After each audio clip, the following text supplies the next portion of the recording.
Oscar Wilde, The Picture of Dorian Gray, Part 88. He would suddenly leave his guests and rush back to town to see that the door had not been tampered with and that the picture was still there. What if it should be stolen? The mere thought made him cold with horror. Surely the world would know his secret then. Perhaps the world already suspected it, for while he fascinated many, there were not a few who distrusted him. He was very nearly blackballed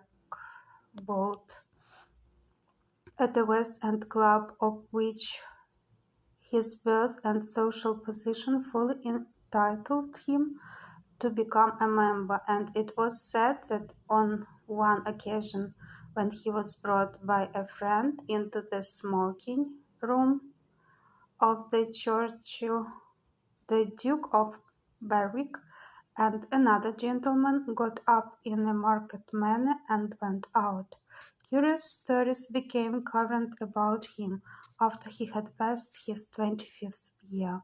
It was rumored that he had been seen brawling with foreign sailors in a low den in the distant parts of Whitechapel, and that he consorted with thieves and coiners and knew the mysteries of their trade.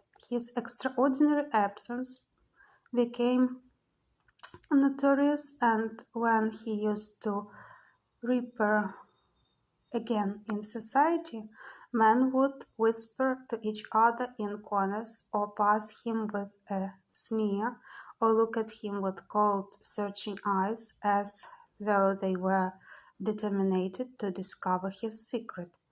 Of such insolences and attempted slights he, of course, took no notice, and, in the opinion of most people, his frank debonair manner, his charming boyish smile, and the infinite grace of that wonderful youth that seemed never to leave him were in themselves a sufficient answer to the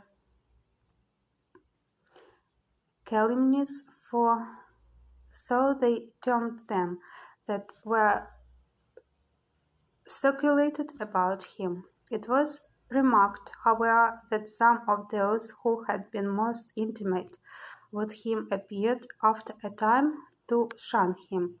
Women who had widely adored him, and for his sake had braved all social censure and set convention at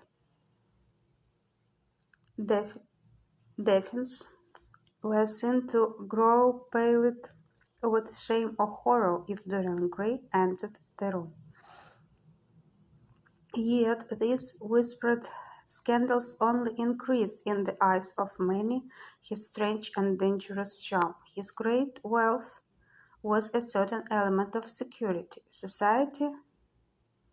Civilized society at least, is never very ready to believe anything to the detriment of those who are both rich and fascinating. It feels instinctively that manners are of more importance than morals, and, in its opinion, the highest respectability is of much less value than the profession of good chief. And after all, it is a very poor consolation to be told that the man who was given one a bad dinner or poor wine is irreproachable in his private life.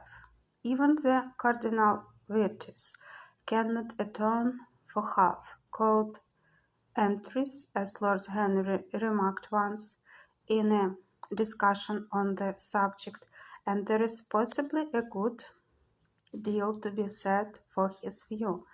For the canons of good society are, or should be, the same as the canons of art.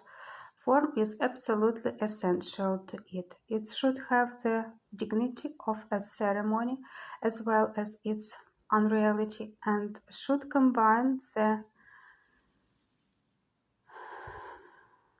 insincere character of a romantic play with the wit and beauty that make such plays delightful to us.